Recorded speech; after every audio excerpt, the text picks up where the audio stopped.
Assalamualaikum warahmatullahi wabarakatuh. Selamat datang kembali pada mata kuliah pemeriksaan akuntansi atau auditing 1. Setelah minggu lalu kita membahas mengenai bukti audit, kali ini kita akan membahas mengenai kertas kerja pemeriksaan. Kertas kerja pemeriksaan ini sangat erat kaitannya dengan bukti audit.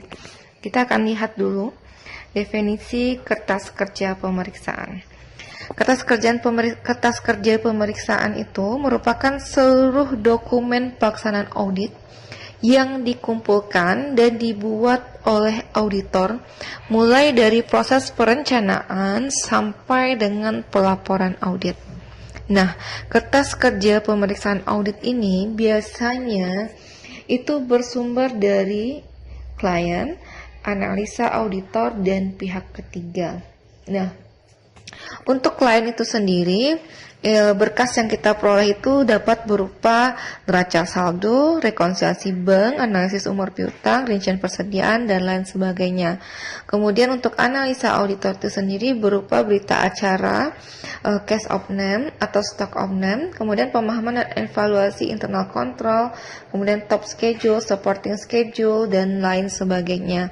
Untuk pihak ketiga itu biasanya berupa surat konfirmasi, berupa konfirmasi piutang, konfirmasi dari bank, atau konfirmasi liabilitas. Oke. Tujuan kita membuat kertas kerja audit itu sendiri, yang pertama itu akan mendukung opini auditor mengenai kewajaran laporan keuangan. Seorang auditor akan memberikan opini terhadap suatu pemeriksaan yang dia lakukan yang nantinya akan dicantumkan dalam kertas kerja perusahaan. Yang kedua, tujuan kertas kerja audit itu adalah sebagai bukti bahwa auditor telah melaksanakan pemeriksaan sesuai dengan standar profesional akuntan publik. Yang ketiga, tujuannya adalah sebagai referensi. Sebagai referensi di sini dapat digunakan dalam hal pernyataan dari pihak pajak, pihak bank, dan pihak klien. Jika kertas kerja kita lengkap, maka pertanyaan apapun yang diajukan kepada kita akan mampu untuk menjawabnya karena kita mempunyai kertas kerja sebagai bahan referensi. Yang keempat, tujuannya sebagai salah satu dasar penilaian tim auditor. Nah, jika seorang tim bekerja dengan baik, maka dia pun juga akan melaksanakan suatu prosedur audit yang sesuai dengan standarnya. Jika seorang tim auditor itu membuat kertas kerjanya dengan baik, melaksanakan auditnya dengan baik, maka itu akan jadi dasar penilaian bagi kita untuk menaikkan gajinya atau menaikkan jenjang jabatan tim auditor tersebut. Yang terakhir itu adalah sebagai pegangan untuk audit tahun berikutnya. Untuk mempersiapkan audit tahun berikutnya, kertas kerja kita ini dapat dimanfaatkan untuk mengecek saldo-saldo yang pernah kita periksa. Jika kita masih memeriksa perusahaan yang sama, di tahun berikutnya kita tidak akan kesulitan lagi untuk saldo akun ini kira-kira sumbernya dari mana ya? Kita tinggal cek kertas kerja kita dari mana sumbernya. Kita catatannya, oh di sini. Kenapa di sini ada kesalahan? Karena dulu dia salah meletakkan ini, salah meletakkan itu. Nah, kertas kerja ini sangat membantu kita dalam proses audit berikutnya. Berikutnya kita akan lihat fungsi kertas kerja audit. Yang pertama, dia berfungsi sebagai alat perencanaan audit. Yang kedua, sebagai alat koordinasi pelaksanaan audit. Yang ketiga, sebagai alat kontrol pelaksanaan audit. Yang keempat, sebagai alat pembuktian pelaksanaan audit. Yang terakhir, sebagai alat pendukung kesimpulan audit. Jika kita lihat 5 fungsi kertas kerja audit ini, berarti kertas kerja ini sangat berfungsi banyak. Ya, fungsi itu tidak hanya dalam hal perencanaan saja. Dengan adanya kertas kerja audit, kita dapat mengkoordinasikan bagaimana pelaksanaan audit kita. Dengan melihat kertas kerja ini, kita dapat mengontrol pelaksanaan audit. Kenapa tidak? Karena dalam kertas kerja audit ini sudah ada perencanaan kita. Kemudian tinggal kita koordinasikan bagaimana pelaksanaannya. Ketika sudah terjadi pelaksanaannya, kita kontrol apakah sesuai dengan rencana yang sudah kita buat. Kemudian kita lakukan pembuktian pelaksanaan audit. Yang terakhir itu kita gunakan sebagai pendukung kesimpulan audit kita. Berikutnya kita akan masuk ke bentuk kertas kerja audit. Sebenarnya untuk lebih pahamnya lagi, rekan-rekan mahasiswa kalau seandainya ada waktu luang atau waktu libur, cobalah untuk magang atau melakukan PKL di kantor akuntan publik, sehingga ilmunya itu bisa lebih dipahami. Karena apa? Karena sekarang ini kita hanya membahas materinya, kita hanya menerawang kira-kira audit ini seperti ini, prosesnya seperti ini, pelaksanaannya seperti ini.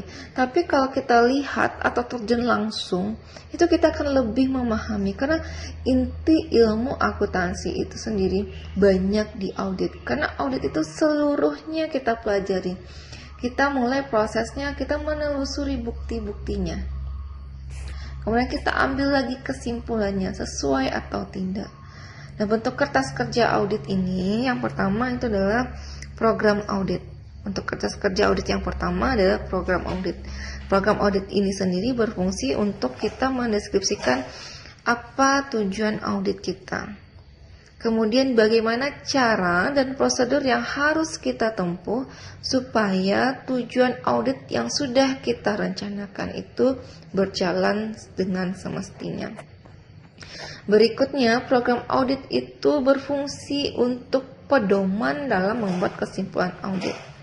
Kemudian kita tentukan pelaksanaan audit, termasuk siapa saja yang harus mereview kertas kerja audit. Nah, kertas kerja yang kita buat ini tidak hanya sekadar kita buat, tapi nanti juga akan direview oleh misalkan yang membuat kertas kerjanya itu adalah auditor junior. Nanti akan direview oleh auditor senior, apakah kertas kerja yang dibuat ini sudah sesuaikah atau belum. Yang terakhir adalah fungsi program audit ini adalah untuk kita bisa bagaimana mentargetkan waktu pelaksanaan audit dan penyelesaian audit. Intinya untuk program audit ini berfungsinya itu ada pada perencanaan awal, bagaimana audit kita dapat berjalan dengan lancar dan tepat waktu. Yang kedua, bentuk kertas kerja audit itu adalah memo audit. Memo audit itu merupakan catatan auditor dalam bentuk narasi untuk mendeskripsikan fakta, pandangan, serta catatan-catatan penting lainnya. Nah, memo sendiri rekan-rekan mahasiswa tahu kan itu apa? Memo itu adalah catatan. Kalau memo audit berarti catatan auditor dalam bentuk narasi untuk mendeskripsikan fakta-fakta, mendeskripsikan pandangan, serta catatan-catatan penting lainnya. Yang ketiga itu adalah daftar pendukung atau supporting schedule. Nah, daftar pendukung ini merupakan tabel atau analisis tertulis untuk mendeskripsikan secara detail saldo akun tertentu. Nah, kalau kita menggunakan daftar pendukung, kita akan membuatkan suatu tabel di mana pada tabel tersebut akan bertuliskan deskripsi kita mengenai detail saldo akun yang kita buat. Nah, yang keempat itu adalah daftar utama atau lead schedule. Di daftar utama ini adalah dokumen yang digunakan untuk meringkas daftar pendukung. Ya, daftar utama ini ringkasan dari daftar pendukung yang sudah kita buat sebelumnya. Ya, ada daftar pendukung, ada daftar utama. Di daftar utama itu ringkasan dari daftar pendukung. Jika kita ingin melihat rinciannya, maka kita akan buka daftar pendukungnya. Yang kelima itulah kompilasi kertas kerja atau working trial balance atau yang lebih dikenal dengan WTB. Ini merupakan tabel untuk mengkompilasi seluruh kertas kerja daftar utama yang dibuat selama proses pelaksanaan audit. Nah, WTB ini sendiri berfungsi untuk memudahkan auditor dalam melihat pengaruh seluruh kertas kerja terhadap laporan keuangan yang diaudit. WTB ini terdiri dari WTB untuk neraca dan WTB untuk laporan laba rugi. Yang terakhir itu adalah informasi pendukung. Nah, informasi pendukung ini merupakan berbagai dokumen yang dikumpulkan untuk kepentingan audit. Misalnya kita fotokopilah kopi manual akuntansi, kita fotokopi notulen rapat manajemen atau komisaris, kita fotokopi kontrak-kontrak bisnis serta fotokopi dokumen penting lainnya. Ini merupakan misalnya kita menjelaskan suatu informasi pendukung, yaitu contoh kita menginformasikan mengenai rapat manajemen terkait dengan saldo akun tertentu. Nah, notulen rapatnya ada, maka kita fotokopi, itu akan menjadi bukti pendukung pelaksanaan audit kita. Oke, next. Untuk halaman kertas kerja audit itu sendiri, itu yang pertama ada nama dan alamat kantor akuntan publik. Itu pasti ya, karena kertas kerja audit harus jelas. Ini kertas kerja audit kantor yang mana, nama kantor akuntan dan alamat kantor akuntan publiknya di mana. Kemudian nama kertas kerjanya. Sudah pasti ya, kalau kita bikin kertas kerja kas ya kita bikin kertas kerja kas. Kalau kita bikin kertas kerja piutang ya kita bikin namanya kertas kerja piutang. Yang ketiga itu adalah indeks atau kodenya. Yang keempat adalah indeks silang atau cross indexing. Ini untuk menandai dari kertas kerja mana saja asal suatu data dan dari kertas kerja mana data dipindahkan. Yang kelima adalah itu tick marks. Tick marks itu adalah untuk menjelaskan prosedur audit yang telah dilakukan auditor. Yang terakhir itu adalah tanggal, tanda tangan, dan nama pembuat kertas kerja serta peer review kertas kerja. Nah, kalau saya menyebutkan elemen kertas kerja audit ini sebenarnya agak susah juga ya. Karena tidak terbayang oleh mahasiswa, karena kalian tidak pernah melakukan yang namanya suatu audit, apalagi untuk melihat bagaimana dokumen-dokumen audit itu sendiri. Yang jelas, ketika kita membuat sebuah kertas kerja audit, kita harus mencantumkan 6 elemen yang sudah saya jelaskan tadi. Ya, mungkin untuk lebih pahamnya, rekan-rekan mahasiswa bisa browsing contoh kertas kerja audit supaya lebih, oh ternyata seperti ini kertas kerja audit. Untuk lebih dipahami lagi, bukti audit itu tidak sama dengan kertas kerja audit. Ya, jadi jangan berpikiran, oh ini kita bikin bukti audit ya, kita bikin apa sebenarnya? Bukan. Di sini kita membuat kertas kerja pemeriksaan. Ya. Next. Nah, siapa sih yang berhak memiliki kertas kerja audit ini? Kertas kerja audit ini adalah milik auditor yang sifatnya rahasia. Auditor tidak boleh mengungkap kertas kerja ini ke siapapun karena ini memuat informasi rahasia klien. Auditor hanya boleh mengungkapkan kertas kerja kepada pihak lain jika mendapatkan izin dari klien untuk kepentingan hukum. Next. Arsip kertas kerja audit ini ada 2. Yang pertama itu adalah arsip sementara. Yang kedua itu adalah arsip permanen. Nah, arsip sementara ini berarti current file itu tahun berjalan, sementara arsip permanen ini permanent file. Nah, current file ini biasanya berisi kertas kerja untuk tahun berjalan seperti neraca saldo, berita acara cash of name, rekonsiliasi bank, rincian piutang, rincian persediaan, rincian liabilitas, dan rincian biaya. Sementara permanent file ini berisikan akte pendirian, buku pedoman akuntansi, kontrak-kontrak, dan notulen rapat.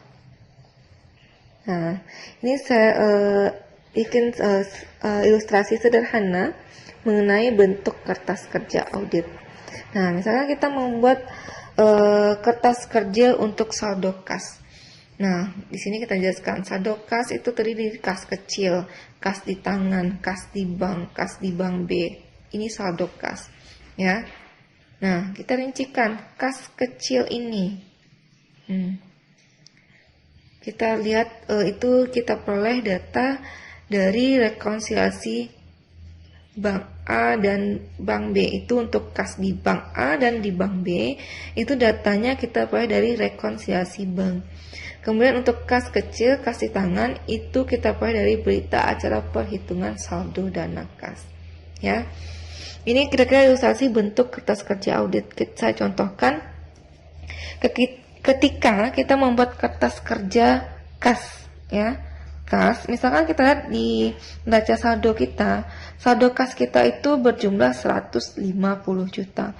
Maka ketika kita membuat kertas kerja audit, maka akan kita rincikan saldo kas yang 150 juta itu rinciannya dari mana saja. Yang pertama itu adalah dari kas kecil sebesar 2 juta. kas di tangan sebesar 8 juta, dan kas di bank A 55 juta, kas di bank B 85 juta, maka saldo kas kita adalah 150 juta. Angka ini yang kita tuliskan di sini, kita rincikan lagi sumbernya dari mana. Untuk yang A itu bersumber dari berita acara perhitungan saldo kas atau melalui cash of name. Sementara saldo kas di bank A dan di bank B itu kita peroleh informasinya dari rekonsiliasi bank A dan bank B. Ya, A ini adalah daftar utama, yang B ini adalah daftar pendukung. Ya, saya ulangi lagi. Di sini saya ilustrasikan salah satu bentuk kertas kerjanya adalah bentuk kertas kerja saldo kas. Saldo kas kita peroleh itu dari neraca perusahaan tersebut. Kita rincikan lagi, kas yang tertulis pada neraca itu sumbernya dari mana. Kemudian dari mana kita dapat informasinya, kita rincikan lagi di bawahnya. Ya, jadi kertas kerja itu memuatnya lebih detail lagi. Oke. Yang kedua, nah, setelah kita bikin detail seperti ini, nah di sini nanti kan kita tambahkan tick marknya ya. Nah, ini ada angka 1, angka 2, 3, dan 4. Ya, ya angka tadi ya, masih untuk kas. Kita rincikan di sini. 150 juta, ini adalah indeks hilang kita ini. Nah, kita akan lihat, kita akan konfirmasi lagi. Untuk kas kecil ini sesuai dengan hasil perhitungan kas. Untuk rekonsiliasi bank ini sesuai, kita tandai dia sesuai atau tidak. Ya. Berikutnya, ini adalah kompilasi kertas kerja neraca atau KKKN. Nah, ini adalah indeksnya A, B, C, rekening kas, piutang, saldo auditnya, ini saldonya, penyesuaiannya, rekonsiliasinya, saldo auditnya. Kira-kira seperti inilah yang namanya kompilasi kertas kerja. Tadi kan kita sudah belajar bentuk kertas kerja audit. Nah, ada poin kompilasi. Kira-kira kompilasi ini seperti ini bentuknya. Ya, IKK ini merupakan indeks kertas kerja. Kemudian ada indeks hilang, itu menjelaskan bahwa baris tersebut berasal dari kertas kerja berindeks A, B, C, dan seterusnya. Untuk indeks kertas kerja, untuk kompilasi kertas kerja itu berasal dari neraca. Oke, ini ya, ini adalah bentuk kompilasi. Mungkin saya rasa banyak yang kurang memahami bagaimana pengerjaan suatu kertas kerja. Kalau penjelasan saya masih dirasa kurang, silakan buka buku Arens boleh, buka buku Sukrisno Agus juga boleh, buka buku penerbit atau penulis lainnya pun juga boleh. Yang di mana di buku tersebut dicantumkanlah bentuk-bentuk kertas kerja. Jadi rekan-rekan mahasiswa itu bisa lebih memahami. Siapa tahu nanti kalian berminat untuk menjadi seorang auditor. Nah, karir kalian itu dimulai dulu dari auditor junior. Auditor junior, nah, biasanya yang sering mengerjakan kertas kerja ini adalah auditor junior. Nanti kalian akan membuat kertas kerja pemeriksaan. Kira-kira seperti ini elemen yang ada, seperti inilah bentuk kertas kerjanya. Nah, nanti kalian tidak canggung lagi ketika kalian masuk ke dunia kerja. Jadi banyak-banyak belajar, banyak-banyak membaca, banyak-banyak melihat dan menganalisa. Tapi saya sarankan ketika kalian libur atau ada waktu senggang, silakan kalian untuk melakukan magang atau PKL pada kantor akuntan publik di tempat kalian berada. Sehingga nanti kalian bisa lebih memahami apa itu audit. Karena setelah audit 1, kalian akan masuk ke audit 2. Audit 2 itu akan lebih banyak melihat praktek auditnya itu seperti apa. Nah, kalau audit 1 ini kalian memahami materinya, kan menerawang-nerawang kira-kira, oh audit ini seperti ini ya, prosedurnya seperti ini, nanti akan menghasilkan opini seperti ini, teknik pelaksanaannya seperti ini, kita akan menelusuri bukti audit yang ini, kan kita akan membuat kertas kerja yang seperti ini. Oke, saya rasa cukup untuk materi kertas kerja audit. Semoga penjelasan dari saya bisa membuat rekan-rekan mahasiswa lebih memahami mengenai kertas kerja pemeriksaan. Saya akhiri, terima kasih. Assalamualaikum warahmatullahi wabarakatuh.